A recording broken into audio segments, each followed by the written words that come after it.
अस्सलाम वालेकुम स्टूडेंट्स, मैं हूं फरहान यूसुफ और आप तमाम स्टूडेंट्स को मोस्ट वेलकम करता हूं आज के इस स्टार्टिंग ऑफ वीक और इसके साथ साथ पहली क्लास में, इस वीक की पहली क्लास में। और इस वीक को स्टार्ट करते हुए दिल को थोड़ी तसल्ली है कि भाई इस वीक में सिर्फ 4 वर्किंग डेज हैं। हमने सिर्फ 4 वर्किंग डेज जो है वो काम करना है। रिमेनिंग जो 2 दिन रह जाएंगे, इसके फ्राइडे और सैटरडे रह जाएगा, उसमें छुट्टी में गुजर जाएगा, यानी कि हमने ईद को एंजॉय करना है। तो इस जो है एक कहते हैं ना कि भाई मोस्ट सेटिस्फाइड, ठीक है जी, डे, क्योंकि सेटिस्फाइड वीक इसलिए कि भाई आप लोगों को रिलैक्सेशन का टाइम मिलेगा, जो आखिरी दिन है 2 वो उसमें आपको छुट्टी होगी।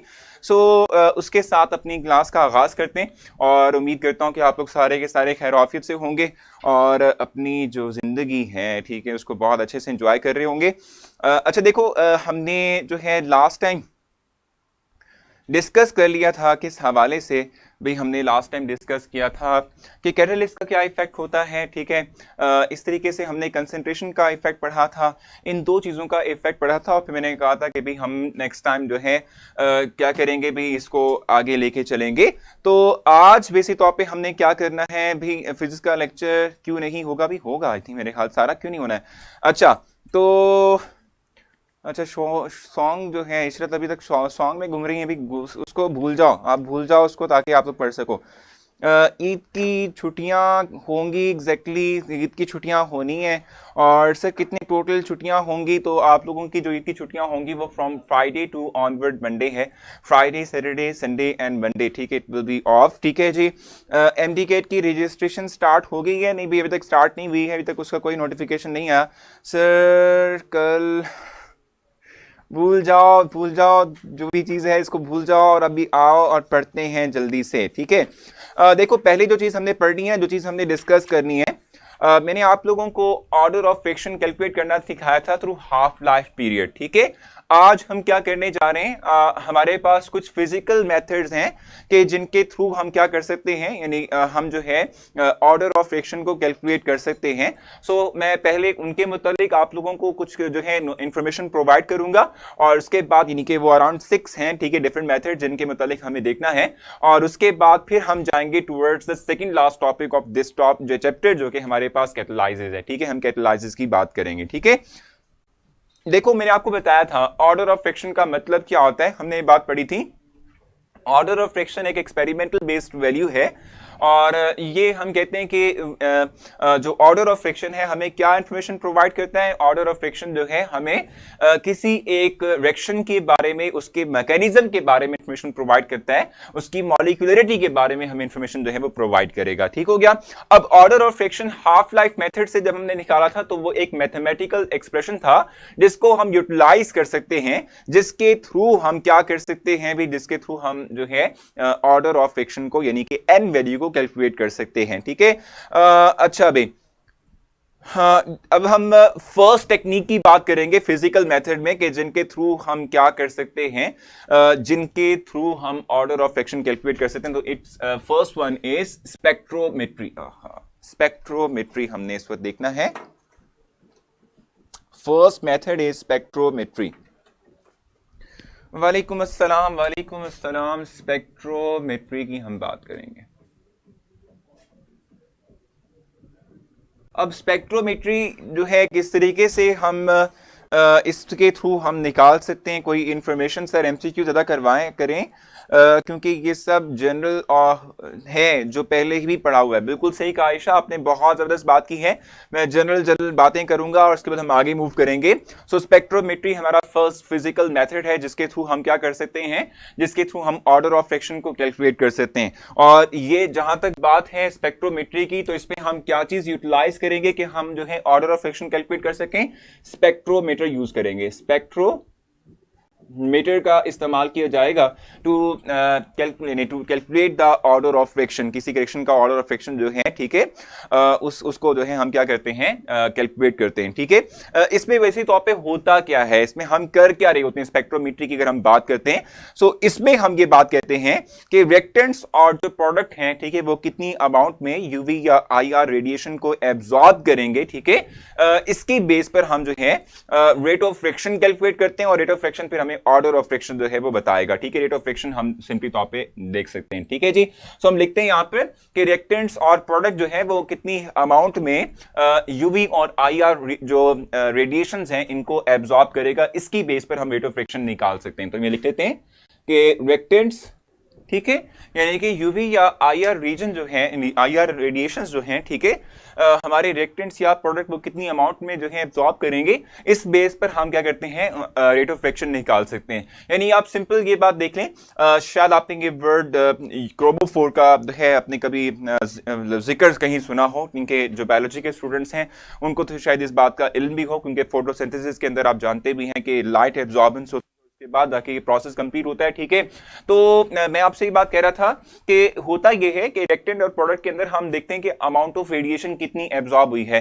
देखो फॉर एग्जांपल मेरे पास एक रिएक्टेंट है, रिएक्टेंट इतना अच्छा यूवी या आईआर एब्जॉर्बिंग मटेरियल नहीं है, ठीक है, लेकिन जब वो रिएक्टेंट मिलता है, मिलने के बाद अपने आप को प्रोडक्ट में कन्वर्ट करता है, मे पॉसिबल कि प्रोडक्ट के अंदर कोई ना कोई ऐसा फंक्शनल ग्रुप हो, ठीक है, जो कि यूवी या आईआर जो रेडिएशंस हैं उनको अच्छे से बेटर वे में और अच्छी अमाउंट में एब्जॉर्ब करता हो, ठीक है। तो हम कहते हैं कि भाई इनिशियल तौर पे रिएक्टेंट जब हमारे पास थे तब तो यूवी या आईआर रेडिएशंस एब्जॉर्ब नहीं होंगी, लेकिन जब ये अपने आप को प्रोडक्ट में कन्वर्ट कर लेंगे तो प्रोडक्ट में हमारे पास कुछ ना कुछ ऐसी फंक्शनैलिटी है कि जो इन रेडिएशंस को एब्जॉर्ब कर सकती है। तो अगर हमारे पास एब्जॉर्प्शन वाली वैल्यू ज्यादा आती है, यानी कि रेडिएशन जो एब्जॉर्ब की है वो मैग्नीट्यूड ज्यादा हो, अमाउंट ज्यादा हो रेडिएशन की, तो हम कहते हैं कि हमारे पास reactant more and more amount में प्रोडक्ट में कन्वर्ट हो चुके हैं, तो हम रेट ऑफ फ्रिक्शन को इससे एस्टिमेट कर सकते हैं, ठीक है।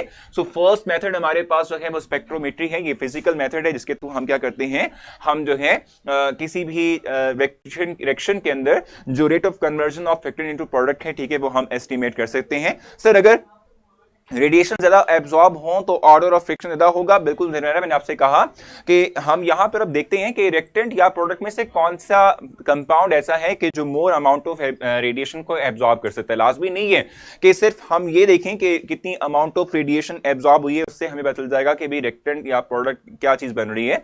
हमें ये भी देखना पड़ेगा कि रिएक्टेंट क्या है और प्रोडक्ट क्या बनना है, क्योंकि रिएक्टेंट और प्रोडक्ट में स्पेसिफिक हमारे पास फंक्शनल ग्रुप होते हैं जो कि रेडिएशन को एब्जॉर्ब करते हैं। So we should have clear idea कि रिएक्टेंट ज्यादा एब्जॉर्ब करेगा या प्रोडक्ट मटेरियल वो है कि जो ज्यादा एब्जॉर्ब करता है रेडिएशन को, तो उसकी बेस पर हम बताएंगे कि रिएक्शन की स्पीड क्या थी, ठीक है। सो ये फर्स्ट हमारे पास था। दूसरा हमारे पास है इलेक्ट्रिकल कंडक्टिविटी मेथड, ठीक है।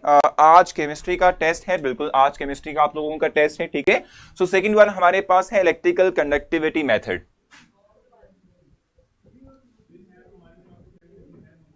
Electrical conductivity method,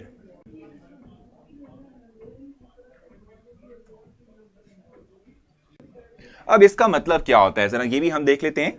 electrical conductivity method का मतलब सिंपल तौर पे क्या होता है, इसके लिए जो हम इंस्ट्रूमेंट यूज करते हैं, जैसे हमने स्पेक्ट्रोमेट्री में स्पेक्ट्रोमीटर का यूज किया था, सो इलेक्ट्रिकल कंडक्टिविटी मेथड के अंदर जो हम यूज करते हैं वो कंडक्टोमीटर है, ठीक है, जिससे हम कंडक्टिविटी मेजर करते हैं किसी भी हमारे पास सैंपल जो है उसकी, ठीक है। सो हम यूज करेंगे कंडक्टोमीटर यूज करेंगे, ठीक है। We will use conductometer to estimate the conductivity, ठीक है, ऑफ एनी सब्सटेंस कंपाउंड, जो भी हमारे पास रिएक्शन मिक्सचर है उसके अंदर हम कंडक्टिविटी को मेजर कर सकें, ठीक है। और जहां तक बात है किस चीज की भी कंडक्टोमेट्री की बात है, यानी कंडक्टिविटी की बात है, आप ये बात जानते हो कि किसी भी चीज जो है उसकी कंडक्टिविटी दो चीजों पर डिपेंड करती है, या तो उसमें हो फ्री आयंस, ठीक है, या फिर हो फ्री इलेक्ट्रॉन्स, ठीक है।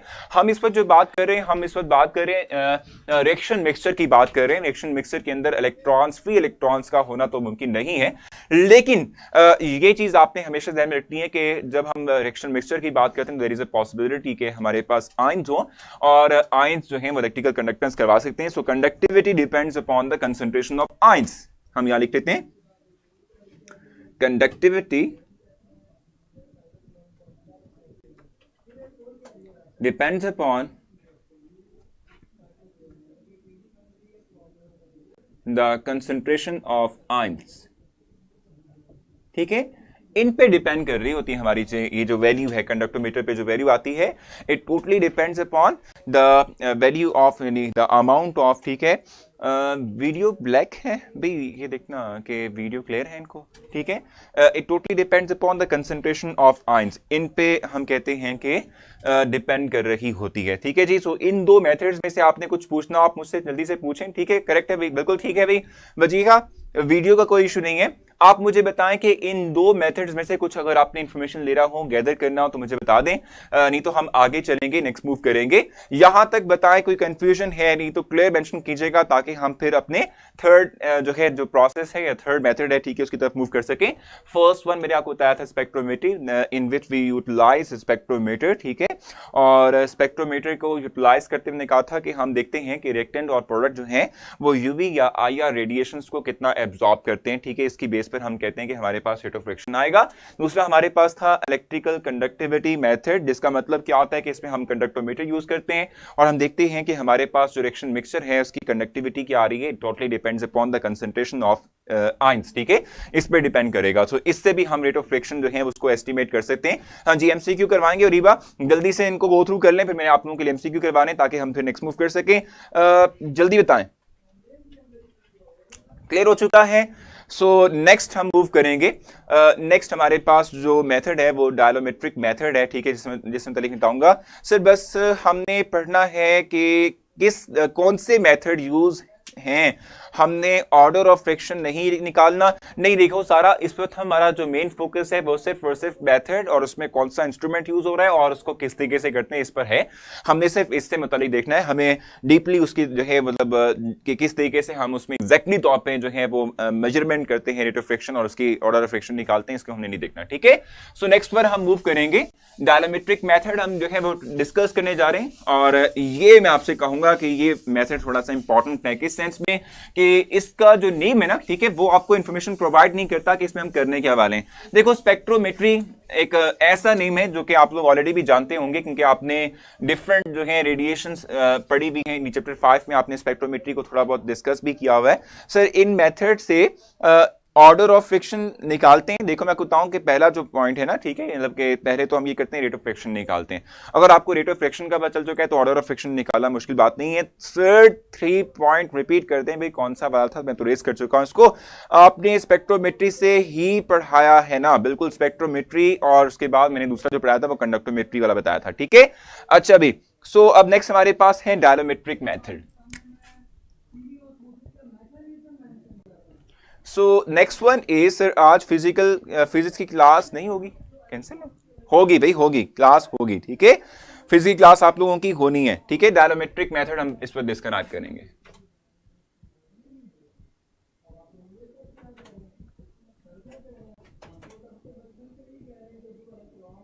ठीक है भाई। सो डायलोमेट्रिक मेथड जो है इस वक्त में आप लोगों को डायलोमेट्रिक, ये जरा मुझे ना इसके कंप्लीट नेम को करेक्ट करना पड़ेगा, इसमें बड़ा फर्क आ रहा है जो मैंने लाइट किया इसको। ये है डायलोमेट्रिक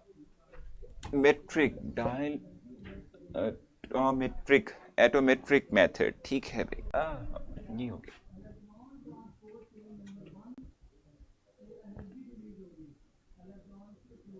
ठीक है भाई, ये अब ठीक है मेथड।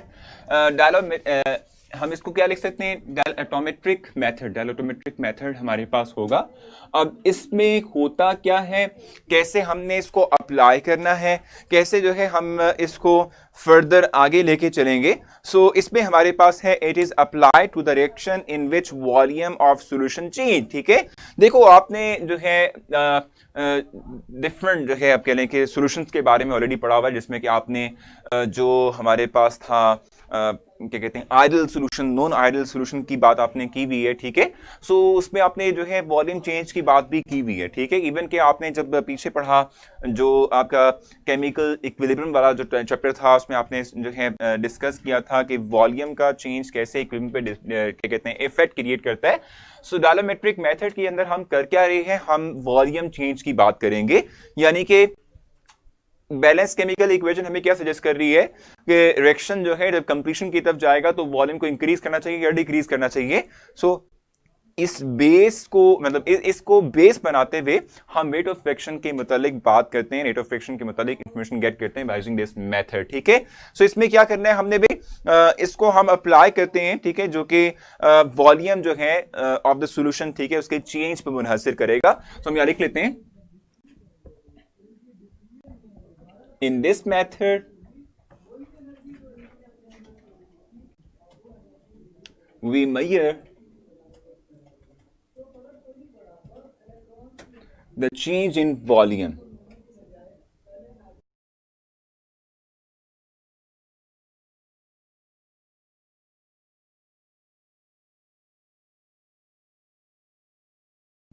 पोस्ट की बताया था, the change in volume।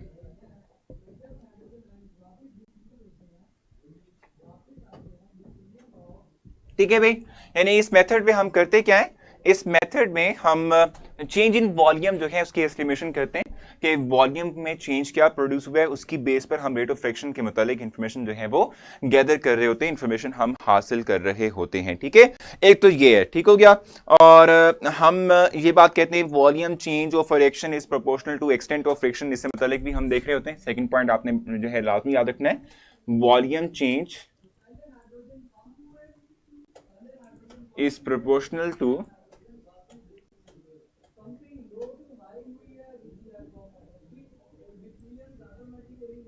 extent of friction। extent of friction का मतलब आपको पता होना चाहिए, extent of friction का मतलब होता है percentage of conversion of reactant into product is called as extent of friction। ठीक है, इसको extent of friction कहते हैं, यानी जो वॉल्यूम चेंज है, ठीक है, इट इज प्रोपोर्शनल टू, अभी आपने ये चीज ध्यान में रखनी है, आपकी बैलेंस केमिकल इक्वेशन आपको सजेस्ट करेगी कि रिएक्शन का की जो कंप्लीशन है, ठीक है, वो वॉल्यूम इंक्रीजमेंट को फेवर करती है या वॉल्यूम डिक्रीजमेंट को फेवर करती है, इनमें से किस चीज को फेवर करती है बेसिक तौर पर। ठीक है, और उसकी बेस पर आप लोग करेंगे क्या कि रिएक्शन आपने लगाया हुआ है, रिएक्शन चैम्बर में जो आपका रिएक्शन मिक्सचर है उसका वॉल्यूम आप स्पेसिफिक टाइम स्केल के बाद जो है फाइंड आउट करेंगे और देखेंगे कि क्या वॉल्यूम चेंज हो रहा है, और जितना वॉल्यूम चेंज होगा जाहिर सी बात है वो बताएगा कि उतना ही एक्सटेंट ऑफ फ्रिक्शन ज्यादा है, यानी कि रिएक्शन के अंदर रिएक्टेंट की कन्वर्जन इनटू प्रोडक्ट ज्यादा है। ठीक है, मैक्सिमम है। ठीक हो गया, सो ये हमारे पास है डायनामेट्रिक मेथड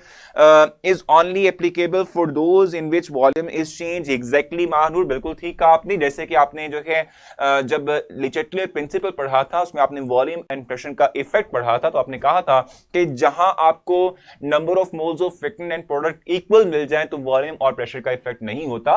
सो इस तरह का जो रिएक्शन होगा जिसमें कि आपकी बैलेंस केमिकल इक्वेशन सजेस्ट कर रही हो कि वॉल्यूम चेंज नहीं है, सो हम कहते हैं कि डायनामेट्रिक मेथड अप्लाई नहीं हो सकता, हम फिर कोई और फिजिकल मेथड जो है वो यूटिलाइज करेंगे just to indicate it, just to find out the exact rate of reaction. ठीक हो गया, और एक चीज मैं आपको और बताना चलूं कि जैसे मैंने कल आप लोगों के लिए पोस्ट भी कर दी थी कि जो आपका केमिस्ट्री का जो टेस्ट था सैटरडे वाले दिन का वो आज होना है, और इसके साथ साथ अब जो आज फिजिक्स का जो है ड्यू टेस्ट था वो आपका कल होगा, और फिर उसके बाद इस तरीके से आगे आगे एक दिन शफल हो जाएगा। ठीक है भाई, यहां तक आपने मुझसे कुछ पूछना आप मुझसे पूछ लें, मैं आप लोगों के लिए फोर्थ वन जो कि ऑप्टिकल रोटेशन मेथड है वो एक्सप्लेन करूंगा। आप लोग मुझसे यहां तक कुछ ना कुछ पूछ सकते हैं, अगर आपने कुछ पूछना हो तो ऑप्टिकल रोटेशन मेथड अप्लाई करेंगे।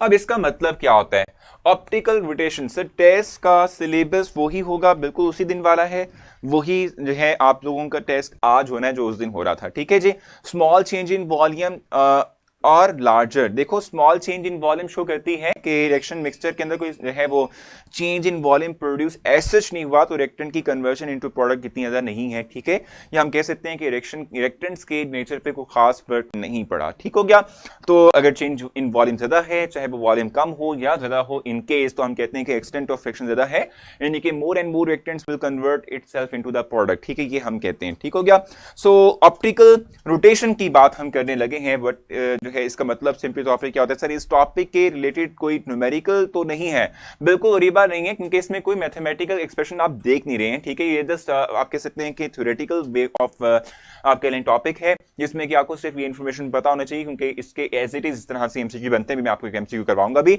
सेकंड पॉइंट समझ नहीं आई भी। सेकंड पॉइंट मैंने ये राइट किया हुआ है कि वॉल्यूम जितना ज्यादा रिएक्शन के अंदर चेंज होगा, यानी कि देखें आपने इनिशियल तौर पे रिएक्टेंट्स डाल दिए सारे के सारे, आपने इनिशियल वॉल्यूम कैलकुलेट कर लिया रिएक्शन चैम्बर का, रिएक्शन मिक्सचर का। अब कुछ टाइम के बाद हम कहते हैं कि जब हमारे पास वॉल्यूम चेंज प्रोड्यूस होगा, ठीक है, तो जैसे जैसे वॉल्यूम चेंज प्रोड्यूस होगा वैसे वैसे हम ये कहते हैं कि रिएक्टेंट्स जो हैं वो अपने आप को प्रोडक्ट में कन्वर्ट करें, क्योंकि देखो रिएक्शन हो रहा है, रिएक्टेंट प्रोडक्ट में कन्वर्ट हो रही है, तभी तो इनिशियल वॉल्यूम की कंडीशन में यानी इनिशियल वॉल्यूम की जो अमाउंट है उसमें चेंज प्रोड्यूस हो रहा है, ठीक हो गया। सो हम कहते हैं कि जितना वॉल्यूम ज्यादा चेंज प्रोड्यूस होगा उतना ही हम कहते हैं एक्सटेंट ऑफ फ्रिक्शन ज्यादा होगा, यानी कि percentage of conversion of reactant into product ज्यादा होगी, ठीक है। एमसीक्यू किस टाइप के होंगे, वो थ्योरेटिकल बेस्ड होंगे। आपसे एक जो है ऊपर स्टेटमेंट में एक डिस्कस कर लिया जाएगा मेथड, ठीक है, और उसके पॉसिबल नेचर ऑप्शंस प्रोवाइड किए जाएंगे कि कौन सी जो है टेक्निक हम इस्तेमाल करते हैं इस मेथड में, किस तरह से rate of friction find out करते हैं, या कौन सा पॉइंट जो है वो ट्रू नहीं है फॉर दैट पर्टिकुलर मेथड। इस तरह के क्वेश्चंस आप लोगों को आ सकते हैं, ठीक है। आज के टेस्ट का सिलेबस कितना होगा, वो ही होगा जितने हमने लास्ट टाइम किए थे। मैंने पॉइंट 2 रिपीट कर दिया। अब आप बताएं कि क्या मसला है यहां तक। रिफ्रैक्टोमेट्रिक मेथड नहीं करना, वो भी करना है यार, अभी वो भी आएगा, ठीक है, वो भी आ जाएगा। 5th पॉइंट वही है हमारे पास, ठीक है।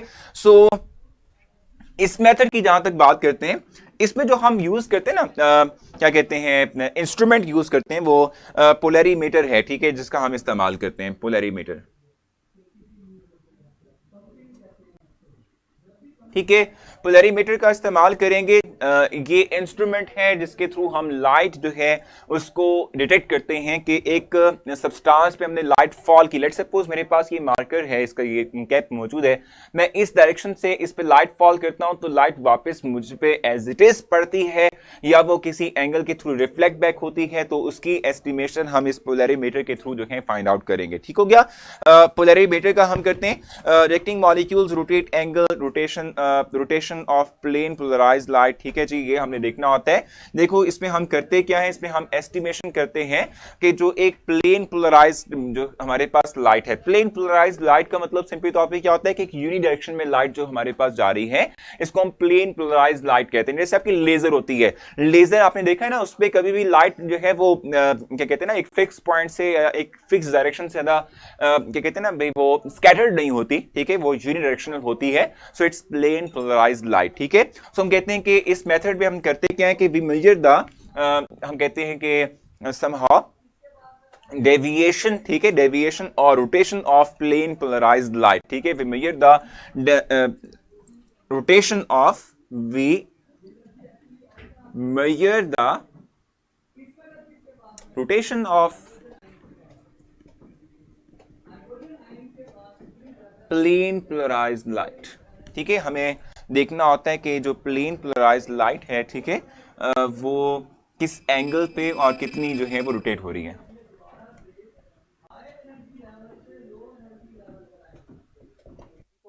हम इसमें यही चीज में ये कर रहे होते हैं कि जो हमारी प्लेन पोलराइज्ड लाइट है, ठीक है, वो किस एंगल के थ्रू रिफ्लेक्ट होगी या आप कहते हैं रोटेट होगी, ठीक हो गया। यहां तक कोई इंफॉर्मेशन जो कि आप चाहते हैं मैं रिवाइज करूं आप लोगों के लिए तो पूछ लें, नहीं तो हम अपना लास्ट मेथड पढ़ेंगे, रिफ्रैक्टोमेट्रिक मेथड, फिर हमें एमसीक्यू जो है डिस्कस करना है। मुझे बताएं यहां तक कोई कंफ्यूजन आप लोगों को पेश आ रही है तो बता दें, नहीं तो हम रिफ्रैक्टोमेट्रिक मेथड पढ़ेंगे और जल्दी से मूव करें पॉइंट की तरफ, अगर आप लोगों ने कुछ इंफॉर्मेशन यहां से मजीद नहीं गैदर करनी, ठीक है। टेस्ट का सिलेबस में बता चुका था, आई थिंक मेरे ख्याल से मैंने आप लोगों को बताया था कि रेट ऑफ फ्रिक्शन उसकी डिफरेंट टाइप्स, जैसे कि हमने इंस्टेंटेनियस और जो दूसरा हमने पढ़ा था एवरेज रेट ऑफ फ्रिक्शन, ठीक है। फिर स्पेसिफिक रेट कांस्टेंट हमने पढ़ा था, एक्टिवेशन एनर्जी पढ़ी थी, उसके बाद फिर जो है ना हमने कहा था कि भाई हमारे पास नेक्स्ट क्या होगा, ऑर्डर ऑफ फ्रिक्शन हमारे पास, हाफ लाइफ पीरियड तक हमने जो है आज का टेस्ट रखा हुआ है आप लोगों का, वहां तक आपने करना है। मुझे बताएं यहां तक कोई इंफॉर्मेशन के जो आप चाहते हैं मैं आप लोगों के लिए रिवाइज करूं, नहीं है तो मुझे क्लियर कह दीजिए ताकि हम नेक्स्ट मूव कर सकें, ठीक है। सो मैं इसको रेस करूंगा और नेक्स्ट की तरफ मूव करूंगा जो कि लास्ट मेथड है, रिफ्रैक्टोमेट्रिक मेथड है। जल्दी से इसको गो थ्रू करते हैं और फिर हम आगे चलते हैं। सो रिफ्रैक्टोमेट्रिक मेथड,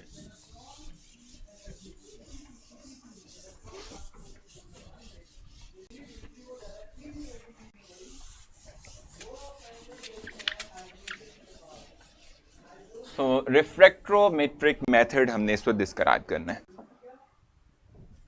लाइट से कैसे होगा? भी देखो, लाइट से इस तरीके से होगा। लेट्स सपोज, देखो मेरी बात सुनो, रेक्टेंट्स लेट्स सपोज हमारे पास सॉल्यूशन फॉर्म के अंदर है।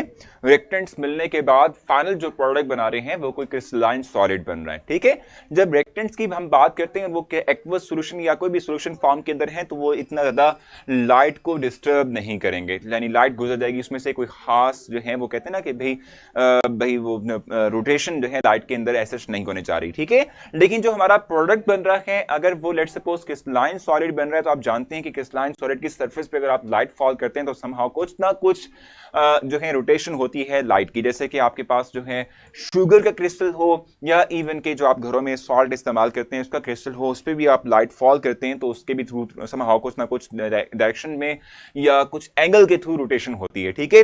सो हम यहाँ पर जो एस्टिमेशन करते हैं कि लेट्स सपोज रेक्टेंट हमारे पास रोटेशन नहीं करते थे, लेकिन जैसे जैसे प्रोडक्ट बनेगा तो लाइट की रोटेशन होना शुरू हो जाएगी, तो इट मींस कि मोर and more product will develop, ठीक है। सो इससे रेट ऑफ फ्रिक्शन को हम एस्टिमेट कर सकते हैं, ठीक है। कोई और क्वेश्चन आप लोगों का? एंगल ऑफ रोटेशन मेजर करेंगे, बिल्कुल एग्जैक्टली एंगल ऑफ रोटेशन जो है हमने मेजर करना होता है और उसके थ्रू हम जो है ये काम करते हैं, ठीक है। लास्ट वन हम रिफ्रैक्ट्रोमेट्रिक मेथड अप्लाई करेंगे। रिफ्रैक्ट्रोमेट्रिक मेथड की हमने इस वक्त बात करनी है, जो कि हम आज भी कह रहे थे। रिफ्रैक्ट्रो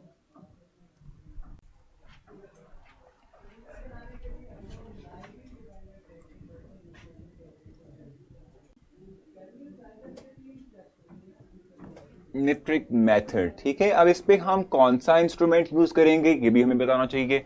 इसमें जो हम यूज करते हैं वो रिफ्रैक्ट्रोमीटर है, ठीक है।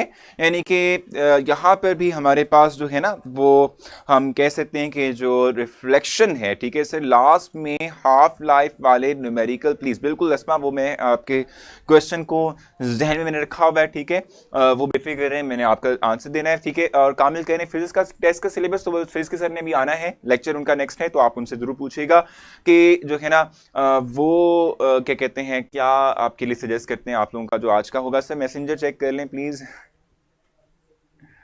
सारी कंफ्यूजन जो है वो खत्म हो जाती है। और देखा ना भी पहले कंफ्यूजन खत्म हो जाती है तो इसमें क्या मसला है, खत्म हो रही भाई, हमें मेन कंसर्न है कि हमारी कंफ्यूजन खत्म हो रही हैं या नहीं हो रही हैं, ठीक है, वो होनी चाहिए। तो जी हम आपको गाइड करेंगे कब कब जो है आप लोगों की एडमिशन जो है उनकी डेट अप्लाई हो रही है। सर हम मेथड क्यों यूज कर रहे हैं, हम ये मेथड क्यों यूज कर रहे हैं, वो क्यों यूज कर रहे हैं उसकी रीजन आपको बताता हूँ, ठीक है। सो इसमें हम जो यूज करते हैं, जो मेथड जो आप कहते हैं इंस्ट्रूमेंट यूज करते हैं वो रिफ्रैक्ट्रोमीटर है। रिफ्रैक्ट्रोमीटर, ठीक है, इसका हम इस्तेमाल करते हैं। वैसे मेरा एम भी जो है बेचारा वो टेढ़ा मेढ़ा ही होता है, ठीक है। सो रिफ्रैक्ट्रोमीटर जो है हम इसका इस्तेमाल करते हैं, इस इंस्ट्रूमेंट का इस्तेमाल करते हैं इस मेथड के अंदर। और जहां तक बात है रिफ्रैक्ट्रोमीटर की, तो इसके थ्रू हम क्या एनालाइज कर रहे होते हैं, इसमें हम कैसे रेट ऑफ फ्रिक्शन को जो है वो पता चलाएंगे कि किसी करेक्शन का रेट ऑफ फ्रिक्शन बेसिक तौर पर हमारे पास क्या होता है, ठीक है। इसमें हम ये बात कहते हैं कि जो रिफ्रैक्टिव इंडेक्स है, ठीक है, रिफ्रैक्टिव इंडेक्स हम फाइंड आउट करते हैं और जो उसमें चेंज प्रोड्यूस होता है, ठीक है, इसको हम डायरेक्टली मेजर करते हैं और इसके थ्रू हम जो है ये पता चलाते हैं कि किसी एक रिएक्शन का रेट क्या होगा, ठीक है। So in this type of process, in this type of method, ठीक है, वी विल डिटेक्ट या हम कह सकते हैं we will calculate the change in refractive index, ठीक है जी। In this method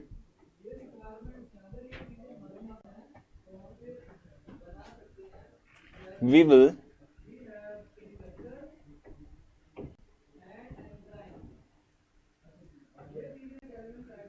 calculate the change in refractive index.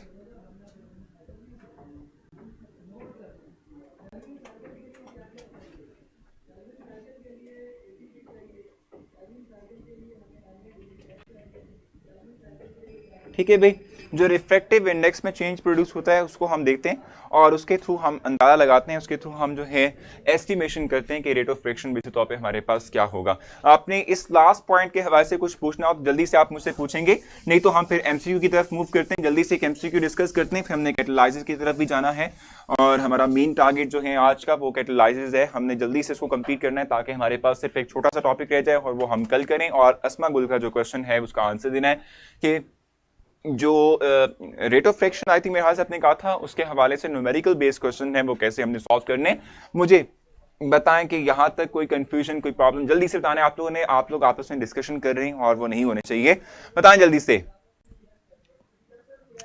भाई आपस में गुफ्तगू कर रहे हो, मुझसे बता दो कि कोई यहां तक confusion. Sir refractometric method only for solution, sir बिल्कुल एग्जैक्टली सॉल्यूशंस के लिए ही होगा ये ज्यादातर, ठीक है। हम इसमें यही बात करते हैं।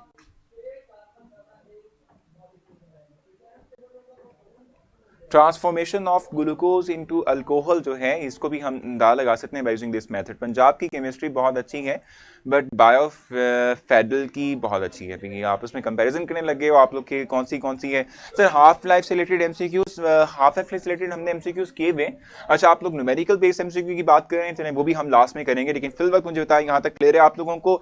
एडमिशन डेट का तुझी मैं बताऊंगा आप लोगों को, अभी तक कोई डेट इस तरह से क्लियर नहीं हुई है, तो इसलिए मैं आपको बता नहीं रहा। हाफ लाइफ से रिलेटेड न्यूमेरिकल कह रही है इशरत, वो भी हम करेंगे। न्यूमेरिकल में हमने रेट ऑफ फ्रैक्शन और हाफ लाइफ मेथड दोनों के न्यूमेरिकल बेस्ड एमसीक्यूज करने।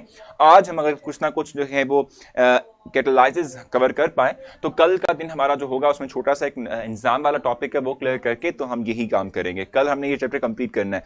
सर अब गवर्नमेंट कैंपस बंद हो तो नहीं करवाएगी क्या? भी नहीं यार, कैंपस नहीं बंद करवाती, बेफिक्र हो, ठीक है।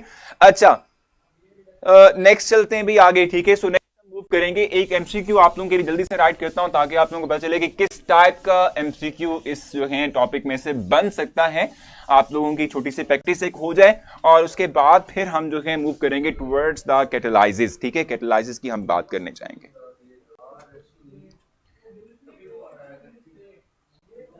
नहीं, अभी तक हमरा कोई जो है वो क्या कहते हैं ना, अभी डेट के हवाले से कंफर्मेशन नहीं है, लेकिन आप बेफिक्र रहें। मैं अभी यहां से फ्री होते ही ना इस चीज को इंश्योर करता हूं कि मैं पहले ये देखूं और आप लोगों को बता दूं कि भाई ये 29 जुलाई है क्या, या क्या आप लोगों को जो है इंफॉर्मेशन मिल रही है। उस दिन क्या हुआ था, किस दिन क्या हुआ था, अभी कुछ दिन हुआ था, उस दिन हमने बस उस दिन छुट्टी कर ली थी, ठीक है। अच्छा, रेडिएशंस आर एब्जॉर्ब्ड इन, ये आपने देखना है, इसका आंसर मुझे प्रोवाइड करना है। रेडिएशंस, इसको जरा हम अगर क्लियर कर लें,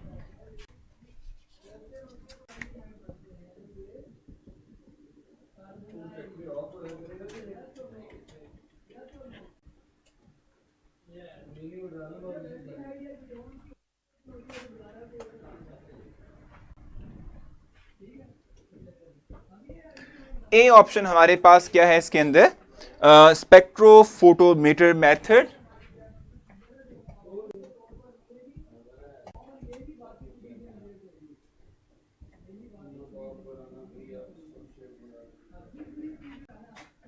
मेथड, ये ए ऑप्शन आपके लिए है।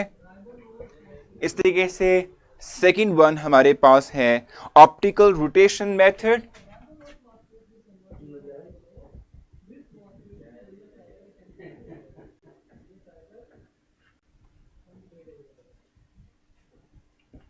सी ऑप्शन आपके पास क्या हो सकता है?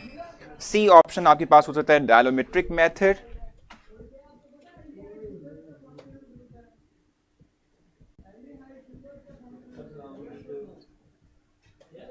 And the D one is last one, जिसको हम ऑप्शन का नाम देंगे, ठीक है, it's रिफ्रैक्ट्रोमेट्रिक method.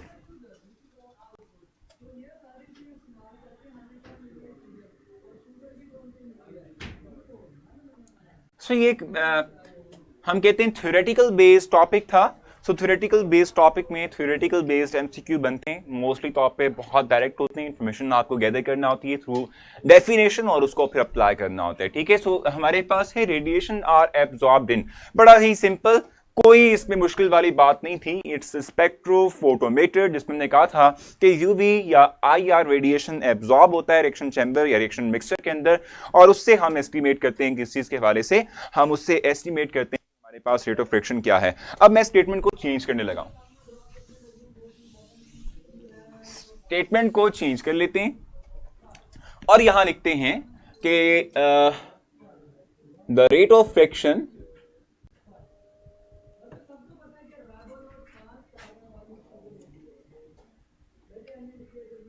estimated by change in volume.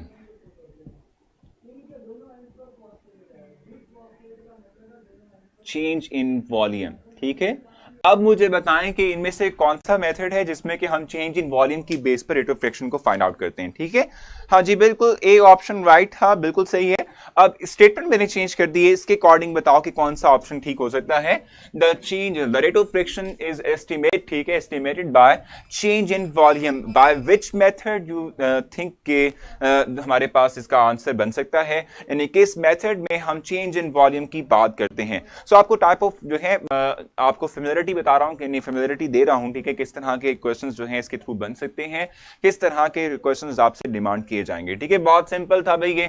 इस स्टेटमेंट के मुताबिक अब जो राइट ऑप्शन बनती है इट्स द सी वन, ठीक है, विच इज द डायनामेट्रिक मेथड, ठीक है।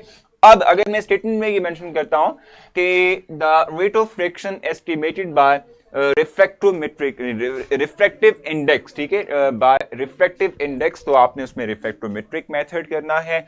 और अगर मैं आपसे कहता हूं कि rate of friction estimated bye, ठीक है, change in angle of light, ठीक है, या आप ये लिख सकते हैं कि रोटेशन ऑफ लाइट, ठीक है, या जो है आप ऑप्टिकल रोटेशन की बात करते हैं, so it will B optical rotation method, ठीक है। Angle change in angle of light, ठीक है, या आप कह सकते हैं कि भाई डायरेक्शन यानी change in direction of light, ठीक है, तो ये दोनों के दोनों ऑप्टिकल रोटेशंस को ही बताएंगे, ठीक है।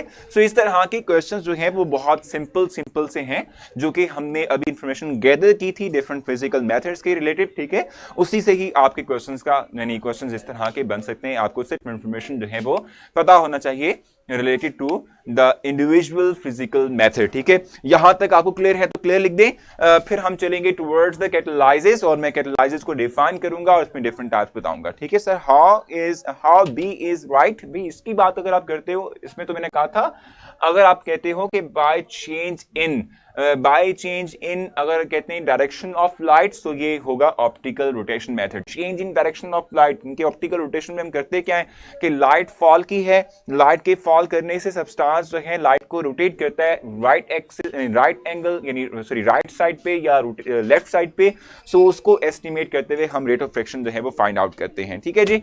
तो चलें भी आगे मूव करते हैं। नेक्स्ट हमारे पास है कैटालाइसिस।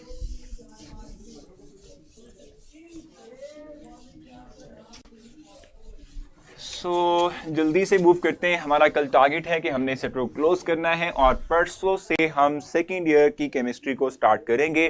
सेकेंड ईयर की केमिस्ट्री में पहले हम जो है इनऑर्गेनिक पोर्शन से रिलेटेड जितने भी टॉपिक्स हैं इनको क्लियर करेंगे और फिर जाएंगे towards the organic which is the last one, ठीक है। अच्छा जी सना सर प्लीज कैटालाइसिस कर लेंगे। मेरी बुक में हाफ लाइफ पीरियड नहीं है, न्यूमेरिकल कैसे करूंगी टेस्ट में। भाई आज तो हाफ लाइफ पीरियड की जहां तक बात है ना वो हमने पहले डिस्कस किया हुआ है, ठीक है।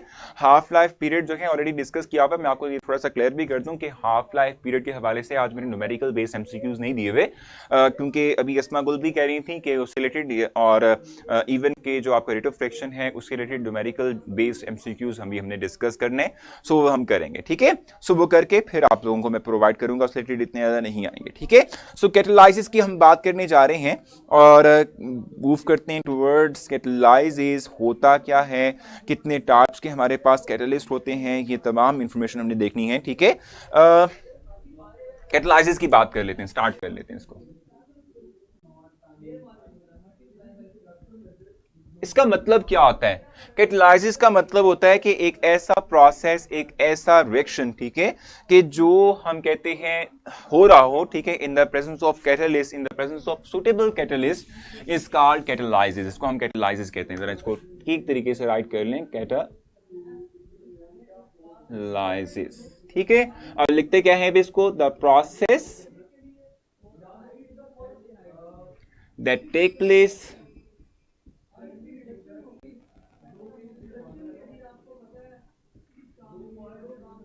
in the presence of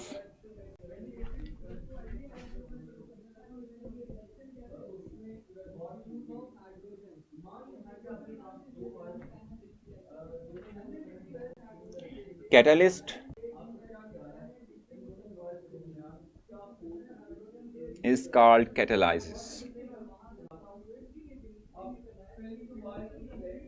ठीक है, इसको हम कैटालाइसिस का नाम देते हैं, ये कैटालाइसिस कहलाएगा। ठीक हो गया। और अब हम नेक्स्ट अगर हम मूव करें तो देखो कैटालाइसिस की जहां तक बात है, हमें एक एग्जांपल चाहिए है छोटी सी, जिससे हम फेमिलियर हो जाएंगे विद कह सकते हैं कि भाई टॉपिक और विद दिस प्रोसेस। ठीक है, हम जस्ट एक एग्जांपल कर लेते हैं। जैसे फॉर एग्जांपल अगर आप वाटर फॉर्मेशन की बात करते हो, यानी हाइड्रोजन और ऑक्सीजन का आपस में रिएक्ट करना और उसके थ्रू हमारे पास वाटर फॉर्मेशन। ठीक है, सो आप कहते हैं कि जाहिर सी बात है हाइड्रोजन ऑक्सीजन जो है वो इतनी आसानी से एक दूसरे के साथ रिएक्ट नहीं करते। ठीक है, इतनी आसानी से रिएक्ट नहीं करते इस सेक्शन को। ठीक है, एट मॉडरेट स्पीड कैरी करवाने के लिए, यानी कि रिएक्शन के अंदर रिएक्टेंट्स को प्रोडक्ट में कन्वर्ट करने के लिए we need some suitable catalyst and that will be platinum. ठीक है, हम प्लैटिनम का मोस्ट प्रोबेबली तौर पे इस्तेमाल करते हैं just to convert hydrogen and oxygen into water. ठीक है, वाटर में कन्वर्ट करने के लिए। ठीक हो गया, ये हमारी एक बहुत सिंपल सी एग्जांपल है। भाई आप लोगों ने आपस में डिस्कशन नहीं करनी है। अगर आप लोग डिस्कशन करेंगे आपस में तो आप लोग कुछ भी नहीं जो है वो समझ पाएंगे, और फिर उसके बाद क्या होगा, उसके बाद ये होगा कि आप लोगों की अंडरस्टैंडिंग विद टॉपिक डेवलप नहीं हो पाएगी। सर पहले ऑर्गेनिक करवा दें प्लीज। चलें भी देख लेते हैं फायजा, हम एक पोस्ट करेंगे उसमें जो है हम क्लियर कर लेंगे कि भी हमें कौन सी पहली। ठीक हो गया। इस तरीके से एक और एग्जांपल कर लेते हैं। जैसे हमारे पास है 2KCl O3। ठीक है, इसकी डीकंपोजिशन है, इसकी डीकंपोजिशन हम किसके थ्रू करने वाले हैं ये मैं आपको बताऊंगा। इसमें से हम क्या करते हैं, पोटाशियम क्लोराइड को सेपरेट आउट कर लेते हैं और साथ में हमारे पास जो है वो ऑक्सीजन गैस डेवलप होती है सिस्टम में से। अब ये रिएक्शन किस कंडीशन के तहत होने जा रहा है, तो हम मैग्नीज ऑक्साइड का इस्तेमाल करते हैं एज अ कैटलिस्ट के तौर पे, और समहाउ कुछ ना कुछ टेम्परेचर देते हैं, हीट प्रोवाइड करते हैं, इनके थ्रू ये रिएक्शन होगा। So both these process are taking place in the presence of catalyst, so these are called as catalysis. ठीक है, इनको कैटालाइसिस का हम नाम देते हैं। ठीक है भाई, आसान है, ये बहुत आसान है भी, इसमें कोई मुश्किल वाली बात नहीं है। So the process which is taking place in the presence of catalyst, ठीक है, are called as catalysis। यहां तक कुछ पूछना है आप लोगों ने, कोई कंफ्यूजन है तो डिस्कस करें भी, जल्दी से डिस्कस करना है आप लोगों ने, नहीं तो हम आगे मूव कर जाएंगे। It's MnO2, it's not MnO4, it's MnO2। ठीक है, मैग्नीज डाइऑक्साइड। KMnO4 की जब आप ब्रेकेज करते हो ना, KMnO4 की ब्रेकेज करते हो, तो KMnO4 की ब्रेकेज के थ्रू आपके पास कुछ इस तरह का जो है वो MnO2 डेवलप होता है। आपने ऑर्गेनिक में ये बात डिस्कस करनी, हम पढ़ेंगे भी इसको। ठीक है, यहां तक कोई कंफ्यूजन है, कोई मसला नहीं तो मैं इसको रेज करूंगा। हम डिफरेंट टाइप ऑफ कैटलिस्ट की बात करेंगे, यानी जो कैटलाइसिस प्रोसेस हैं, ठीक है, उनमें डिफरेंट जो इसकी टाइप्स होती हैं उससे मुतालिक हम डिस्कशन करेंगे कि हमारे पास जो है वो होमोजीनस भी होता है और हेट्रोजीनस भी होता है। ठीक है, no confusion, move move move move move, जल्दी जल्दी कर लेते हैं। टाइप्स ऑफ कैटलाइसिस की बात करेंगे, आसान सा टॉपिक है, कोई इसमें मुश्किल वाली बात नहीं है। सो हमारा टारगेट कल वाला जो है वो अचीव हो सकता है अगर हम थोड़ा सा जल्दी जल्दी मूव कर जाएं आज। ठीक है, 40 मिनट्स आर लेफ्ट, सो हम आसानी से कर पाएंगे। सर ये कैटलिस्ट एक्टिवेशन एनर्जी को कम कर देगा, बिल्कुल हमने ये बात की भी है ना ऑलरेडी, फॉर्मेशन और डिकम्पोजिशन। ठीक है, दोनों के अंदर हाँ सर ये तो पढ़ने की जरूरत ही नहीं है, बहुत ईजी है, बिल्कुल ठीक हो गया, बेस्ट नहीं पढ़ते। फॉर्मेशन और डिकम्पोजिशन दोनों के लिए सेम कैटलिस्ट लाजमी नहीं है, मानूर लाजमी नहीं है कि सेम टाइप ऑफ कैटलिस्ट हो। मे पॉसिबल कि फॉर्मेशन के लिए कोई और कैटलिस्ट इस्तेमाल कर रहे हो और डिकम्पोजिशन के लिए कोई और कैटलिस्ट का इस्तेमाल किया जाए। सर जी कोई मेथड बता दें जिससे कि रिएक्शन याद हो जाए।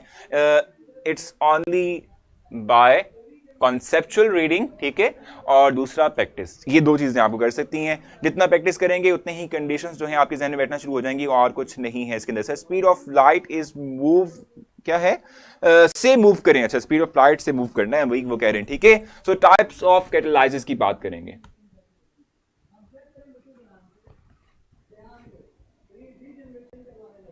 ठीक है भाई, टाइप्स ऑफ कैटलाइसिस हमने इस वक्त डिस्कस करना है। दो तरह के हमारे पास होते हैं। फर्स्ट वन मैं इस वक्त डिस्कस करने जा रहा हूं, ठीक है, homogeneous method. First one is homogeneous method, ठीक है, यानी हम कह सकते हैं होमोजीनस कैटलाइसिस।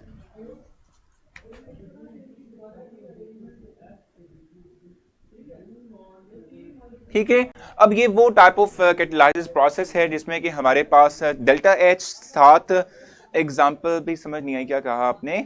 आरटीएम पूछ रहे हैं कि सर डेल्टा एच के साथ एक एग्जाम्पल भी दे दें। दी ना मैंने अभी पीछे एग्जांपल जो आपको प्रोवाइड की थी उसमें डेल्टा एच मेंशन किया हुआ था, ठीक है, जिसमें MnO2 का इस्तेमाल कर रहे थे। होमोजेनस कैटालाइसिस का मतलब क्या होता है कि the type of process in which the reactant, the physical state of reactant as well as the catalyst, ठीक है, are same. This type of catalysis process are called as simple homogenous catalysis को हम कहते हैं। सिर्फ example दूंगा ईशा, हम जल्दी जल्दी आगे मूव करेंगे, एमसीक्यू की तरफ मूव करेंगे, ठीक है। सिर्फ एग्जांपल प्रोवाइड कर देता हूं आप लोगों के लिए। मैं ये बात आपसे कह रहा था कि वो टाइप ऑफ प्रोसेस जिसमें कि हमारे पास क्या होगा कि जो रिएक्टिंग स्पीशीज हैं उनकी फिजिकल स्टेट और इसके साथ साथ, ठीक है, हम हाँ ठीक है, हम कहते हैं कि भाई हमारे पास फिजिकल स्टेट ऑफ रिएक्टेंट्स, ठीक है, और कैटलिस्ट की जो फिजिकल स्टेट है अगर सेम है तो this type of catalysis process are called as homogenous catalyst, ठीक है। हम यहां लिख लेते हैं द रिएक्टेंट। यार मैं बड़ी गलतियां कर रहा हूं आज, मुझे पता नहीं क्यों जो है ना वो राइटिंग पे फोकस नहीं हो रहा मुझसे आज, ठीक है। द रिएक्टेंट्स, आप देख लें, reactants and catalyst are in same physical state.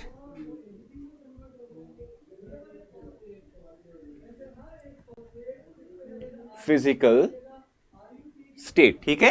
अब इसकी जल्दी से एग्जांपल देख लेते हैं कि एग्जांपल हमारे पास जो है वो क्या हो सकती है। सो इसमें हमारे पास जो है सिंपल है, यानी सल्फर डाइऑक्साइड की further oxidation to convert it into final one which is sulphur trioxide,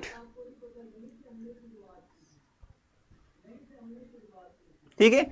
इसके लिए जो हम कैटलिस्ट का इस्तेमाल करते हैं, ठीक है, वो हमारे पास क्या है भाई, नाइट्रोजन ऑक्साइड का इस्तेमाल करते हैं which is in gaseous form. These both are also in gaseous form. तो आप देख सकते हैं कि रिएक्टेंट्स इसके साथ साथ जो कैटलिस्ट का इस्तेमाल हम कर रहे हैं दे बोथ आर, ठीक है, in same physical state. So this type of catalysis process is called as, ठीक है, होमोजेनस कैटालाइसिस को हम होमोजेनस कैटालाइसिस का नाम देते हैं, ठीक है। क्लियर हुआ आप लोगों को? अगर समझ आ चुकी है तो हम फिर हेट्रो की बात करेंगे और हेट्रो की बात करते हुए आगे मूव करेंगे, ठीक है। नेक्स्ट आगे जो है वो चलेंगे। इससे रिलेटेड मैं फिर आप लोगों के लिए एमसीक्यू भी लाऊंगा, ठीक है, जो कि आप लोगों से मैंने डिस्कस करना है, जिसमें हम मॉडिफिकेशन करके 3-4 बना लेंगे, ठीक है। मुझे बताएं यहां तक क्लियर हो चुका है आप लोगों को? यहां तक कोई कंफ्यूजन है तो डिस्कस करें, नहीं तो हम आगे मूव कर जाएंगे और हेट्रोजेनस कैटालाइसिस प्रोसेस की बात करेंगे। यहां तक कोई मसला है?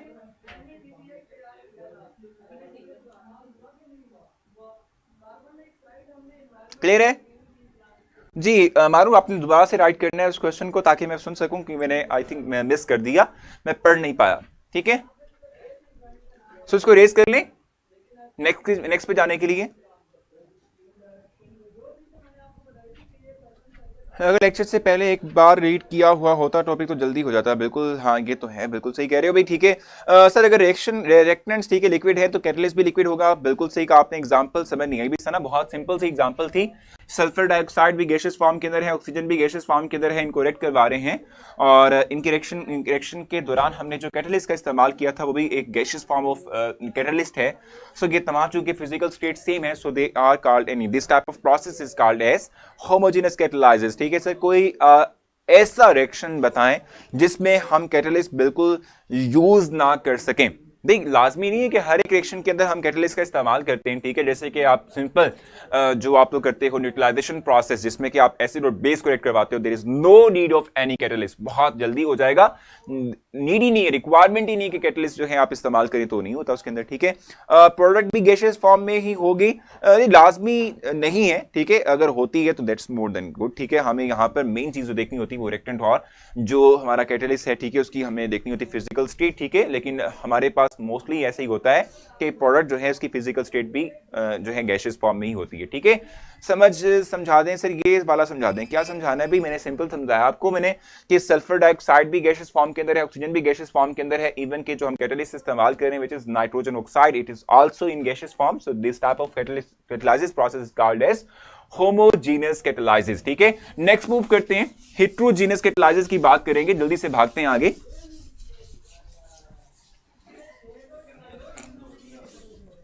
सो हेट्रोजेनस कैटालाइसिस,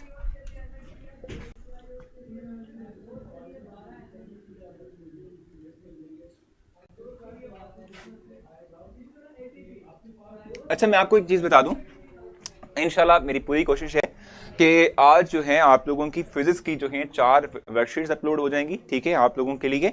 और इस तरीके से बायोलॉजी की भी आप लोगों की 3 से 4 वर्कशीट्स जो हैं वो अपलोड हो जाएंगी आज याद में, ठीक है। यानी कि वर्कशीट्स का जो इशू आ रहा था ना आप लोगों का, वो रिजॉल्व हो जाएगा। अब हाँ, मैं ये बात भी है कि मैं दूसरों की वर्कशीट्स अपलोड करवा रहा हूँ, अपनी वर्कशीट मेरी अभी तक अपलोड नहीं हुई, ठीक है। सो आज मैं पूरी कोशिश करूंगा कि आज जो हम चैप्टर ऑन गोइंग है उसकी भी वर्कशीट अपलोड कर दें, 2 एटलीस्ट मैं करूंगा, ठीक है। ये भी आप लोगों के लिए अपलोड करूंगा। सर एमसीक्यू में स्टैटिक स्टेट्स मेंशन होंगी, एग्जैक्टली मेंशन होंगी। सर अगर रेक्टेंट्स और कैटलिस्ट, ठीक है जी, are in phase same phase, ठीक है, फेज सेम हो तो क्या प्रोडक्ट भी उसी फेज पे होगा? लाजमी नहीं होता सारा, ठीक है। जैसे कि हम जो है वो क्रिस्टलाइजेशन प्रोसेस की बात करते हैं, उसमें हमारा जो पूरा प्रोसेस हो रहा होता है वो इन एक्वस फॉर्म होता है, ठीक है। लेकिन जो फाइनल प्रोडक्ट बन रहा होता है वो इन क्रिस्टलाइन फॉर्म बन रहा होता है, तो डिफरेंट भी हो सकते हैं, लाजमी नहीं होता, ठीक है। यानी हमारे पास बहुत सी एग्जांपल्स हैं जो कि हम कर रहे होते हैं, ठीक हो गया।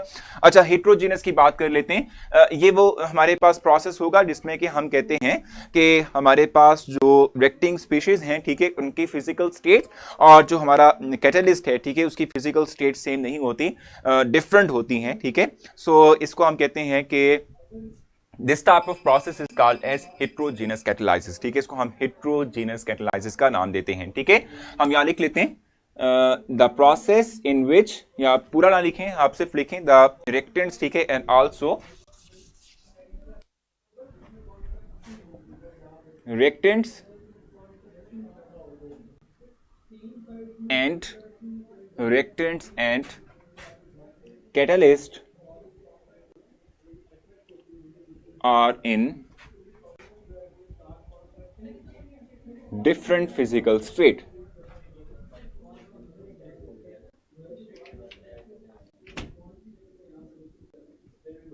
ठीक है, अब इसकी एग्जांपल जल्दी से ले लेते हैं ताकि हम नेक्स्ट मूव कर सकें, ठीक है। एग्जांपल हमारे पास इसकी क्या है भाई? अमोनिया को हम रेड करवा रहे हैं विद ऑक्सीजन,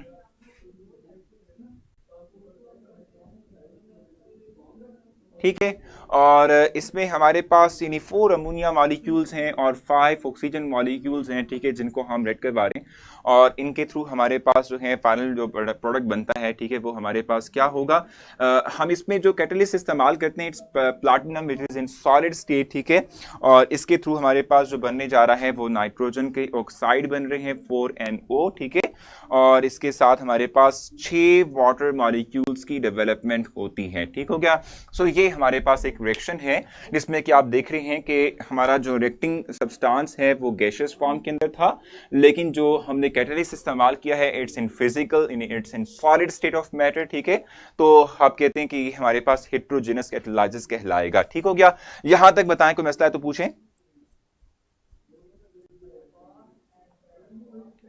सर प्लैटिनम पता कैसे चलेगा भी कौन सा फिजिकल स्टेट में? देखो मैं बताऊं कि अगर रिएक्शन वो खुद से प्रोवाइड करता है तो वो कैटलिस्ट और रिएक्टेंट के साथ इस तरीके से छोटी सी फॉर्म में उसकी फिजिकल स्टेट आपको मेंशन करके देगा, ठीक है। और अगर वो आपको जो है कोई रिएक्शन प्रोवाइड नहीं कर रहा और आपसे वो डिमांड कर रहा है कि आप किसी क्वेश्चन का आंसर दें कि वो होमोजेनस है या हेट्रोजेनस है, तो वो आपसे जो है मतलब वो कह सकते हैं कि एक्सपेक्ट कर रहा होगा कि आपका बेसिक नॉलेज इतना स्ट्रांग है कि आप बता सको कि कोई रिएक्टेंट जो है वो उसकी फिजिकल स्टेट हमारे पास क्या होगी, ठीक है। यहां तक समझ आ चुकी है अगर आप लोगों को तो क्लियर मेंशन करें ताकि हम नेक्स्ट मूव कर सकें आगे, क्योंकि हमारे पास सिर्फ और सिर्फ 3 मिनट रह गए यार। जल्दी से बताओ, जल्दी जल्दी जल्दी जल्दी बताओ, अभी कोई मसला तो नहीं है? टेस्ट अफशान नहीं हो रहा आज, मैं नहीं ले रहा हूं क्योंकि आज कैटलाइसिस का ये जो टॉपिक है वो कंप्लीट नहीं हो पाया, क्योंकि भी हमने ना कैरेक्टरिस्टिक्स ऑफ कैटलिस्ट की बात करनी है, तो जल्दी जल्दी करेंगे ताकि हम फिर जो है वो टेस्ट ले सकें। आज टेस्ट मैं नहीं लूंगा, नहीं होगा, अभी आज नहीं ले रहा मैं हमरा, ठीक है।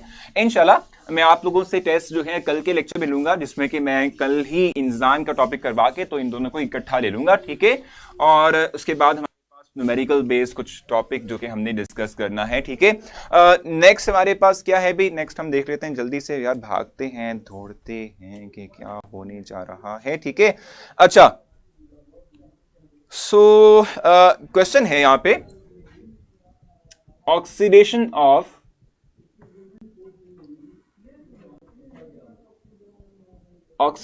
ऑफ नहीं, आज कैरेक्टरिस्टिक्स होने वाली नहीं है ना, ठीक है। ऑक्सीडेशन ऑफ सल्फर डाइऑक्साइड,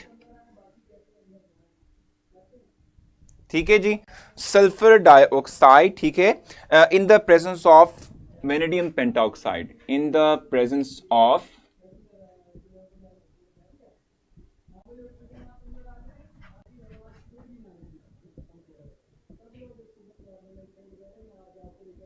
ठीक है, इन the presence of vanadium pentoxide, ठीक है, इज एन एग्जांपल ऑफ। अब इसमें मुझे ऑप्शंस राइट करने की जरूरत है या नहीं है? अब इसमें से आपने होमोजेनस हेट्रोजेनस बताना है कि कौन से टाइप ऑफ जो है हमारे पास कैटालाइसिस की एग्जांपल हो सकती है। सो इसका राइट ऑप्शन आपकी नजर में क्या हो सकता है? When we oxidise the sulphur dioxide, ठीक है, into sulphur trioxide in the presence of vanadium pentoxide V2O5, ठीक है। So what will be the process, ठीक है, what will be the type of catalysis, यानी इसमें से कौन सा कैटालाइसिस प्रोसेस होगा, होमोजेनस या हेट्रोजेनस? जल्दी से बताना है आप लोगों ने, जल्दी जल्दी, होमोजेनस और हेट्रोजेनस।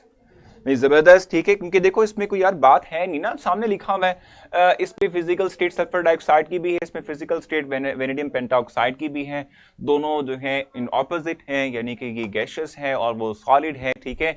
सो दोनों डिफरेंट होने की बुनियाद पर हम सिंपली ये बात कहेंगे कि so it will B heterogeneous catalysis process, ठीक है जी। सो अपना बहुत सारा ख्याल रखेंगे, कल आपसे मुलाकात होगी, कल मैं आप लोगों के साथ शेयर करूंगा इसकी कुछ कैरेक्टरिस्टिक्स, ठीक है, इंजाम की बात करेंगे, न्यूमेरिकल बेस्ड जो हमारे टॉपिक है हमको डिस्कस करेंगे। तो कल कोशिश हमारी रहेगी कि हम इसे क्लोज कर दें ताकि परसों से हम डिस्कस कर सकें। मैं आप लोगों के लिए हैं, अच्छा दो, बस एक बात और, ठीक है, मैं आप लोगों के लिए दो पोस्ट करूंगा। एक तो ये कि हमें डिसाइड करना है कि हम पहले इनऑर्गेनिक पोर्शन करें सेकेंड ईयर का या ऑर्गेनिक करें, एक आपने ये बताना है। दूसरा मैं आप लोगों के लिए पोस्ट करूंगा जब मैं आप लोगों का जो आज का टेस्ट है, ठीक है, उसकी जो आंसर की विद सॉल्व फॉर्म के अंदर अपलोड करूंगा, तो ये होगा। थर्ड हो सकती है जो वर्कशीट की होगी, ठीक है। तो अपना ख्याल रखें, कल मिलते हैं इंशाल्लाह। अल्लाह हाफिज।